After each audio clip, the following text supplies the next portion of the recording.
What's going on, everybody? Mortem here, this time bringing you my review after 100% for Baldur's Gate 2. Couple of things to get out of the way right off the bat. First of all, I like to 100% games before I review them because I feel like it lends some credibility to my review, as well as just sets me apart from other YouTubers on YouTube. Some of you might be asking, what qualifies as 100%? Because if it's just achievements, that might not necessarily be the most comprehensive way to 100% a game. Now, I've actually made an entire video on my channel specifically about this subject and what I consider to be 100%. But a very quick explanation is that I consider it all of the story, all of the choices in said story, all side quests, all map exploration, as well as the achievements.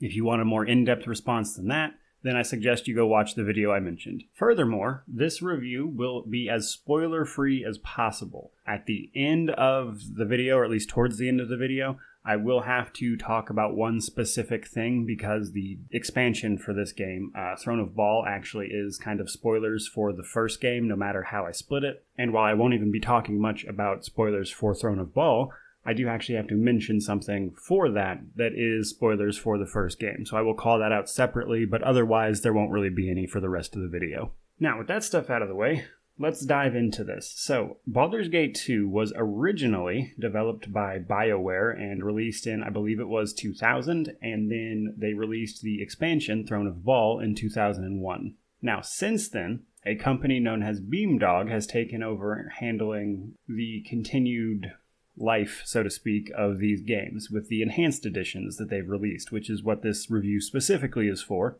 But the enhanced edition works very similarly to a remaster, honestly. There's a ton of quality of life changes, such as being able to zoom your view out, that kind of stuff, 4K resolution. The only content that they really added to Baldur's Gate 2 was companions. So they added companions to the first game as well as this game. And while I will say the companions blend in better here in Baldur's Gate 2 because of reasons we'll get into in the companion section, nonetheless, some of the companions are new, those companions being Rasad, Nira, Dorn, and Hexat, as well as a bear companion named Wilson you can potentially get, but that's the only additions to the base game. So the game itself is divided up into 3 parts, in a manner of speaking.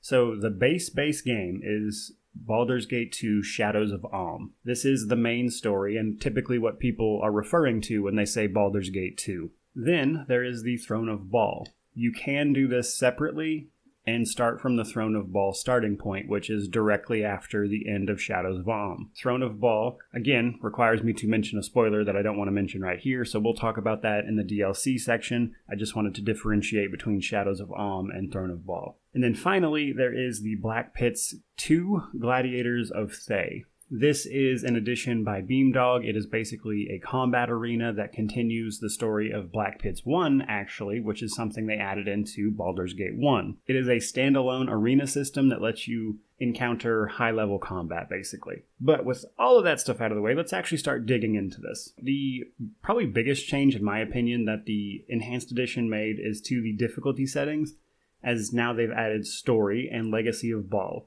Story is just that, it's a story mode. You are impossible to kill in combat, however you can still die in scripted events. And it lets you experience this rather old game without the headache of trying to figure all the mechanics out. Which if you're new to the series can be a bit of a pain because it is of course based on a much older system of D&D. All of the difficulties in between there are pretty much your standard CRPG stuff. Normal, which is typically slightly below the actual rules as written rules. There's core, which is the actual rules, and then kind of everything in between, which, lets modifiers affect dice rolls. Legacy of Bhaal is, of course, the uber difficulty that was added to this and the first game, and I will say Legacy of Bhaal on this particular game is, in my opinion, a bit easier than the first game, because you can import your custom party from the first game directly into this. And once you've kind of gotten that figured out, at least because I did Baldur's Gate 1 first, already having this knowledge of kind of the ins and outs of Legacy of Bhaal, personally, I found this run through much, much easier. And that is primarily because the summons, which are much more widely available in the second game here, also receive all the benefits that your enemies receive from the difficulty setting, which makes them very strong. But moving on. So looking at character creation here, we have, again, the 2nd edition of Dungeons & Dragons system. I'm going to go ahead and clarify, because if I don't, somebody will comment on it down below. The game is based on the 2nd edition of Advanced Dungeons & Dragons. Think of this as like a 2.5 edition, because there's the 1st iteration of Dungeons & Dragons, then there's Advanced Dungeons & Dragons, and then there's the 2nd edition of Advanced Dungeons & Dragons. And then it jumps to 3rd edition. So Advanced Dungeons & Dragons is like a 2nd edition, and then that got a sort of 2.5 edition that this game is actually based on. If you're new to the series, all you need to know really is that it's an old system of D&D. Now, we'll talk more about the system in depth in the actual combat section, but for here, the character creation screen, what I want to talk about is that Baldur's Gate 2 actually added some new classes and subclasses originally. However, with the Enhanced Edition, all of these classes and subclasses that were added are available in Baldur's Gate 1 as well. So you kind of see the same stuff across both editions. However, I did want to point out that that is not the way it was originally. That is the Enhanced Editions. Beyond that, the character creation screen, the classes are locked to your race. So humans can be basically any class, but they can't multi-class. All of the other races, which are standard fantasy stuff for the most part, can multi-class, which is taking multiple roles at once and basically leveling up 2 classes at the same time. However, you are still typically subject to the limitations of them. For instance, if you're a fighter and a thief, you can't use your thief skills if you don't take your armor off, that kind of thing. Humans, however, get to dual class, which is more for advanced players, but just to give an explanation, they level up 2 classes, but only 1 at a time. So basically, you can take, say, a fighter to level 10, and then multi-class as a mage. However, you don't get your fighter levels back until your mage hits level 10, and then you get all your previous fighter abilities. It's a little complicated. It can be very effective.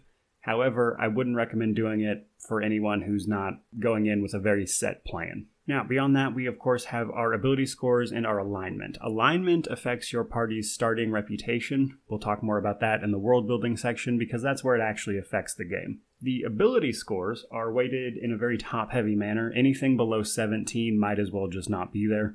Not to say that it doesn't give you a bonus, but it's much more minor than you'd probably think. And moreover, you actually get to roll for your ability scores, and this can be a number between 75 and 108. However, getting anything above like the 80s can be very time-consuming, because while there are additional things happening in the background, the most simple concept for how these ability scores are rolled is that you are rolling 3 6-sided dice for every single attribute here. Now, I also want to mention in character creation here, you are making a character that is a bit higher level than you might think, because this is a direct continuation of the first game. And because of that, you'll actually get to pick quite a few spells and everything for that character, of course, and other abilities depending on exactly what your character is. Keep in mind, this isn't a level 1 character that you're making. For the people who start out with Baldur's Gate 2 because of how well regarded it is, this can actually pose even more of a problem because you're jumping into an adventure with a few levels under your belt, and if you don't know the system already, it can pose some challenges for you. But with that out of the way, let's actually jump into the story setup. Now, I'm going to keep this as spoiler-free as possible, basically just what you would learn from the prologue of the game to kind of set up what it is we're even trying to do, and also what happened after the first game, and how you got here. But again, no spoilers for the first game as best I can manage. Basically, after the conclusion of the first game, your party is kidnapped by an evil mage, and Baldur's Gate 2 starts with you waking up in this mage's cell, and he's doing experiments on you. However, that dungeon is shortly after attacked. This attack has provided you and the people you were captured with the opportunity to potentially escape. Your first task is to escape this dungeon. Now, this dungeon does a fantastic job of setting up our villain, because our villain is experimenting on you, but as you go about the prologue dungeon here, you can kind of learn that while he seems to be an emotionless monster now, that certainly wasn't always the case. However, upon you managing to escape this dungeon, he and one of the people you escaped with, Emmeline, used magic in the city of Athkatla, which is where you come up out of this dungeon at. In Athkatla, using magic is very heavily regulated. So these two, Emmeline and the evil mage guy, actually get arrested for using magic in a way that was not approved by the cowled wizards, which are kind of like the police of the city. Now, they get carted off, and your job is to find out what happened to them, as well as why this mage was experimenting on you to begin with. And that's kind of the setup to the story. And once that's sorted out, we actually get to just explore directly from the city, which is pretty big. Honestly, it has a ton of maps just by itself. And then we can go on our quests and standard D&D stuff. So we get the big important thing as well as a good excuse to go explore, which is that we need to raise money in order to track down exactly what happened to this evil mage and our friend Imoen. So that's kind of the story setup. For the world building portion, so just to jump off with the world building, they went all in on Dungeons and Dragons. So it's very high level combat, encounters, enemies, all just really cool high level stuff. So whereas the first game, you tend to be fighting a lot of bandits and kind of run-of-the-mill everyday types, maybe with some magic involved. Baldur's Gate 2 goes all in on the fantasy. You're going to run into beholders, mind flayers, dragons, orcs, ogres, all this type of stuff, which personally I enjoyed quite a bit because it's a fantasy setting. Use what's available to you. Now, as I mentioned, you do actually start in the big city this time, whereas in the first game, you actually start outside of the city and work your way to it. But while you do start in the big city, you actually have to learn the locations of things outside of the city before you can travel there, which can kind of limit the exploration available to you at the very beginning of the game because you have to run around the city, learn locations of things, and then go there. Now, this differs from the first game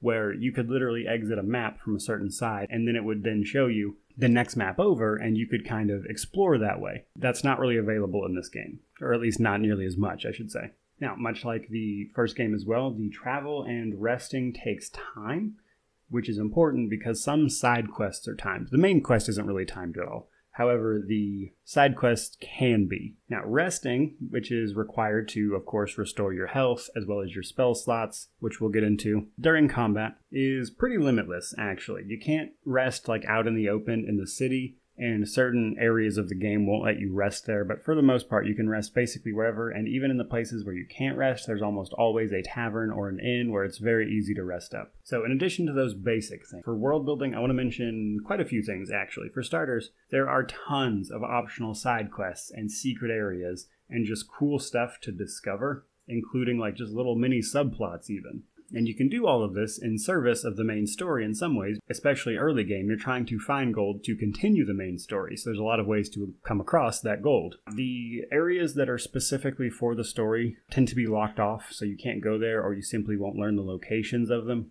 Things like that. The side quests themselves are also honestly just a flat improvement over the first game. Now, the first game didn't have bad side quests in my opinion. It did, however, have fairly straightforward and basic side quests. Whereas in Baldur's Gate 2, things can often take twists and turns. You can investigate a serial killer in the Bridge District. You can run into the ghost of a little boy who was murdered in the Graveyard District. Like, just tons of stuff like that. And then even once you've went along with that quest, it can even then take some twists and turns. Some of them have multiple outcomes. So overall, I just think the questing is just a better experience than the original game. In addition to this, you can pick up strongholds. Strongholds are something I personally really enjoy. Essentially, strongholds let certain classes take over part of the map and then kind of run that stronghold, which will let you earn gold through it perhaps, or even get unique magical items, that type of thing. And the way this works is that basically certain side quests in the game can be completed by anyone. However, if you are a certain class, when you complete that quest, the area that was traveled during that quest will then be offered to your character as a stronghold. For instance, the ranger can come across a ranger cabin, complete the associated quest, and then be offered that ranger's cabin. And then each of these strongholds has a unique quest line that most are honestly kind of on the shorter side. They're kind of time-gated a bit by like in-game days. They honestly can be pretty fun too, and just unique experiences more than anything else. And they kind of make you feel like you're having an impact on the world. For instance, as a fighter, you can take over this keep and become a sort of local baron and help with local problems. In addition to these things, because we're starting off in that big city again, Athkatla, there are tons of NPCs and quests and things getting thrown at you. And honestly, it can kind of get a little overwhelming for some people, for sure. But I do want to mention, with them cutting out like the exploration part that I mentioned, in Baldur's Gate 1, a lot of the maps can be kind of empty, honestly. Whereas the thing you'll need to do on that map might only take up like a quarter of that map, and then the rest of it's just fairly empty. Baldur's Gate 2 definitely seemed to try to address that, because most of the maps here, almost everything in that map has a purpose. There's not a lot of this just empty filler that we saw in Baldur's Gate 1. which really helps fill out the maps and honestly just makes the world feel more dense. When it comes to interacting with those NPCs, I want to talk about your reaction score. So I talked about this in Baldur's Gate 1, but I didn't explain the math. Basically, you have a party reputation. So this is the start of it, and your starting alignment will of course affect your party's reputation. Reputation is a score anywhere between 1 and 20, 20 being the highest. 20 meaning everyone super likes you. You're basically a local legend. They love you. They'll give you tons of discounts on stores, just stuff like that.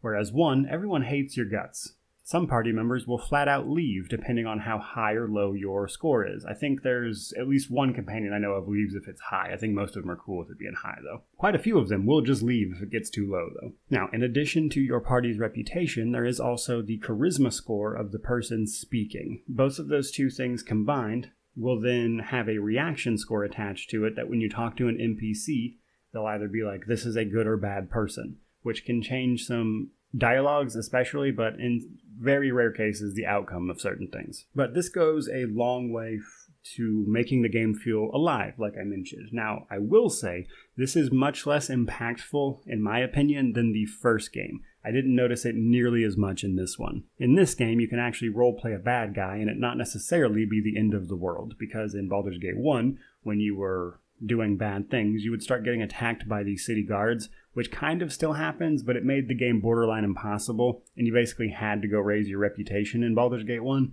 And in BG2, it just doesn't come up nearly as much. Your reputation can actually be pretty low without you being attacked. That is going to bring us right along to the companion section.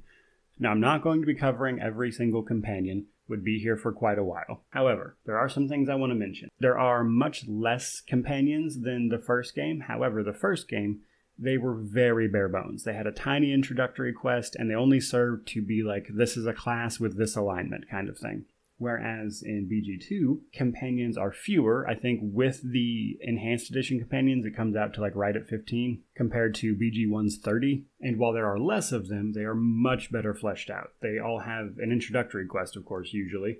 However, they also have a follow-up quest. In some cases, they have multiple follow-up quests, and you get to see some character development happen. Moreover, you actually get to see some inter-party development between your characters, depending on who you have in your party. For instance, there are companions that will start dating if you have them in the same party. There are companions that will start dating and then break up if you have them in the party long enough. There are companions that will flat out refuse to be in the party with other specific companions. So there's a lot of interaction there, which I honestly thought was a great touch. Now, you can't talk companions without talking romances. Personally, not something I care about. However, it is important to a lot of people, so obviously we're going to cover it. Now, in the base game, there was only 4 romances, and it was pretty restricted, actually. For instance, the female protagonist would only get literally a single romance option, and that guy is widely regarded as annoying. There are now actually 8 possible romances, with the Enhanced Edition included companions, which offer 4 more in addition to the base 4. Now, while the Enhanced Editions are kind of a welcome change on this front, in my opinion, because it, again, kind of opens up the accessibility of the romance options, I do want to mention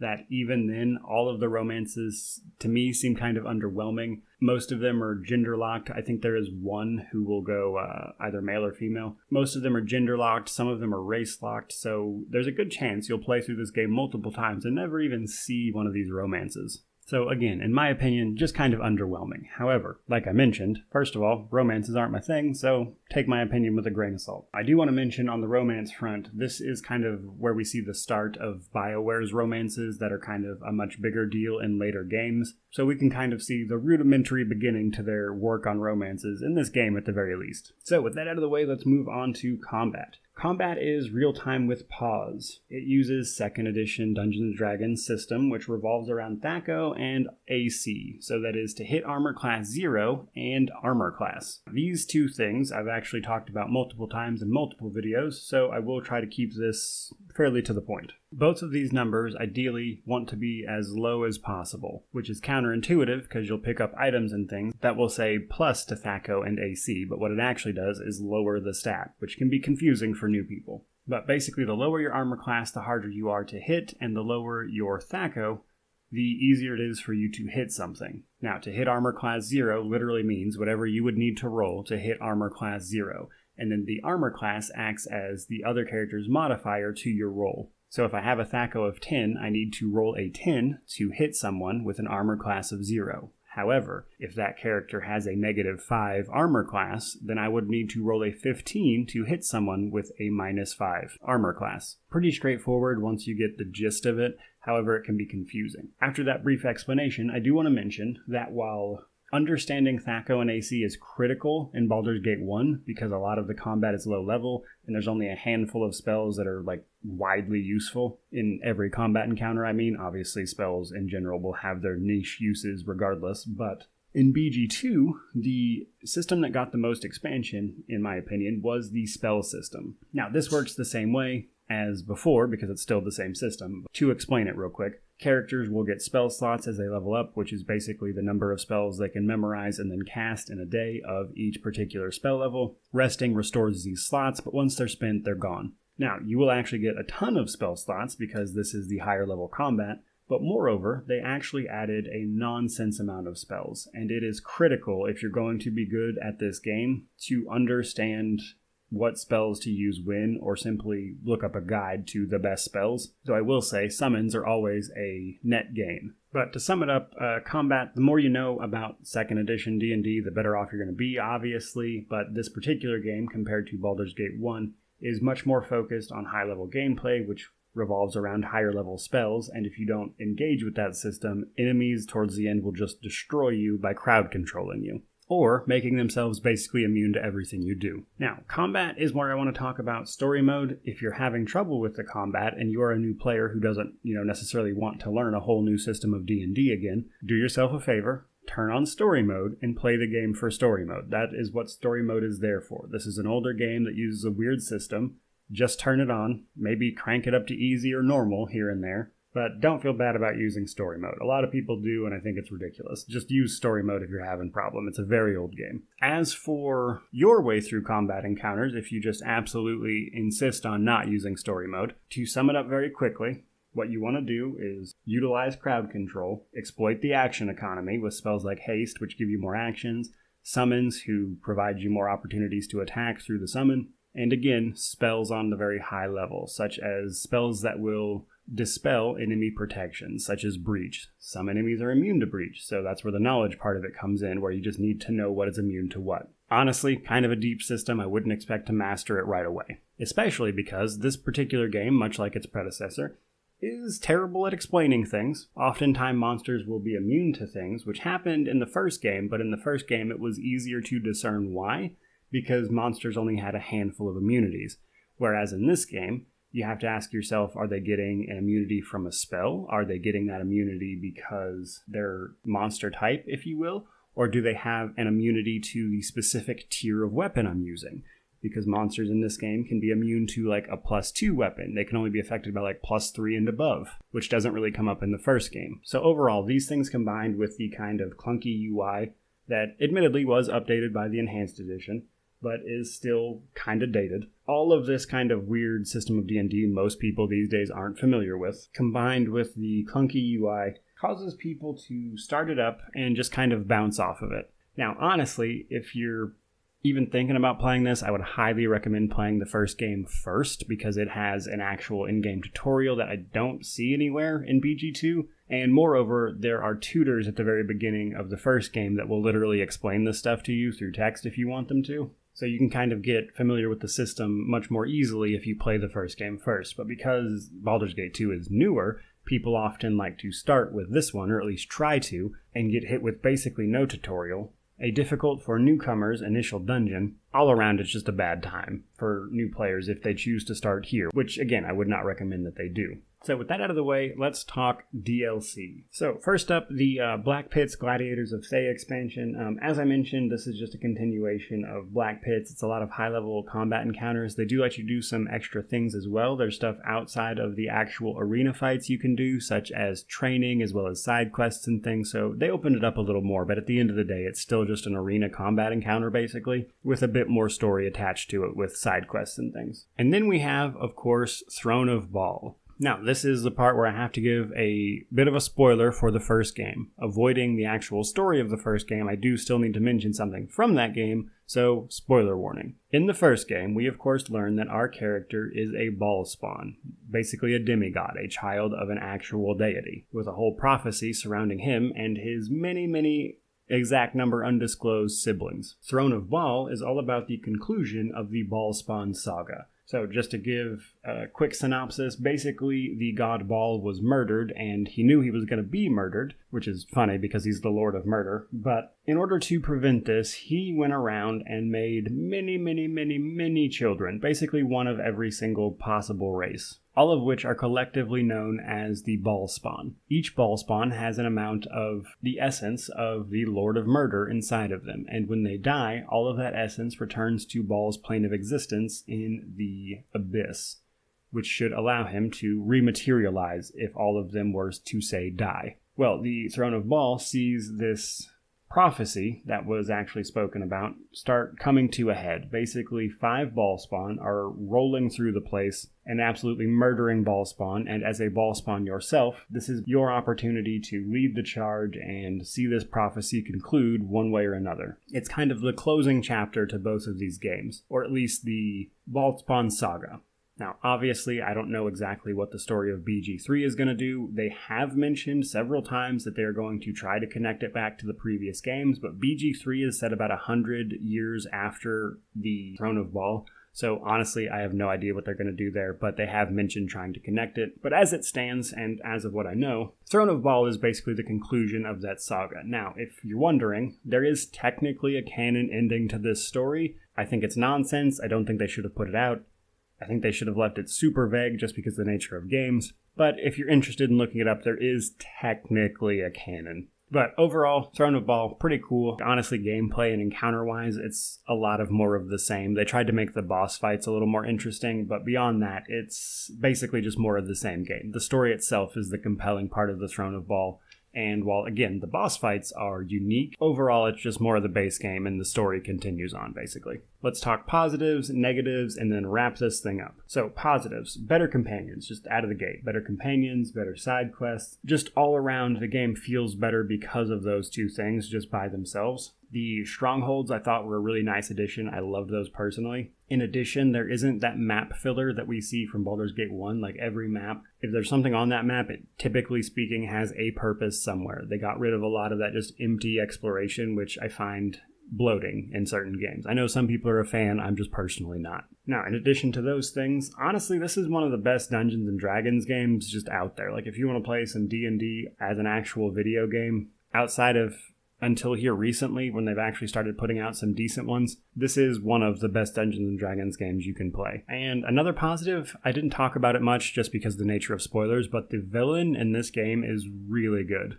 Like, they set him up really well, and then just as the story continues, it just gets cooler. Like, he's a very conflicted villain, and in some ways, I don't even necessarily disagree with some of the things he did. Like, obviously, his methods are horrendous. His actions in general aren't entirely unjustified, is the point that I'm getting at, which I honestly thought was a really good bit of storytelling. Now, on the negative side, unfortunately, it does carry over a lot of the same negatives from the first game, in that it is just an aging game. The UI is still pretty clunky. It uses an old rule set that a lot of people just aren't familiar with, which means getting into it is very difficult. And one thing in particular that bothered me specifically, at the very least, is that they got rid of the map exploration, like I mentioned from the first game. I really would have loved this if they let you explore the map in the same way that it lets you do it from the first game, which unfortunately is just not possible. Now, beyond that, let's actually make a conclusion here and move on with our lives. So, overall, obviously it is a fantastic game. However, much like the first game, it is starting to show its age, though admittedly a bit less than the first one. Now, when you couple that with the fact that this game I think is $20 but is regularly on sale, I think I picked it up for $5. There's a ton of content here, and for that price, I think it's well worth fighting your way through some of the old and aging UI parts of it. There is a reason people love this game. There is a reason people recommend it to you so highly. Some of the story here, which I didn't really cover here because I'm probably going to do a story series about it also, but the story itself is really well told. The villain is really well told, and we get to see our character from the first game go from just a fledgling being thrown out into the world, so to speak, to, at the end of Throne of Ball, taking incredibly significant steps. And it's just really cool to see that journey, especially from start to finish if you play the first game. And because of those things, and because of when this game was released at a time when games weren't really doing things like this, or at least not as well, I should say, much like its predecessor, this game wound up being honestly just kind of a very important piece of video game history. Again, there's a reason people will tell you that this is their favorite CRPG or even their favorite game to this day. There's a reason people get so up in arms defending this game. Personally, it's not my favorite. There are other CRPGs that I do enjoy more. However, I am not so willfully blind as to ignore the fact that there is a reason people love this so much. And that is to say, very simply, if you can get past some of the negatives, which is primarily just the fact that the game itself is aging, and actually dive into the story and the gameplay and just the world here, there's a lot to love. With that out of the way, guys, truly, I hope you enjoyed the video.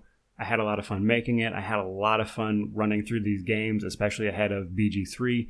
And now that I've played every single Baldur's Gate to 100%, as well as every single Divinity to 100%, I'm probably going to do something with all that information, some kind of video about expectations for BG3, I guess. I'm still kind of workshopping it, but you get the gist. But with that out of the way, guys, honestly, truly, just thank you so much for watching. The channel is growing tremendously. I have high hopes for this video, so don't forget to like, comment, subscribe, all that YouTube jazz. But regardless of any of that, truly, just thank you, thank you, thank you. May you wander in wisdom and have an amazing day.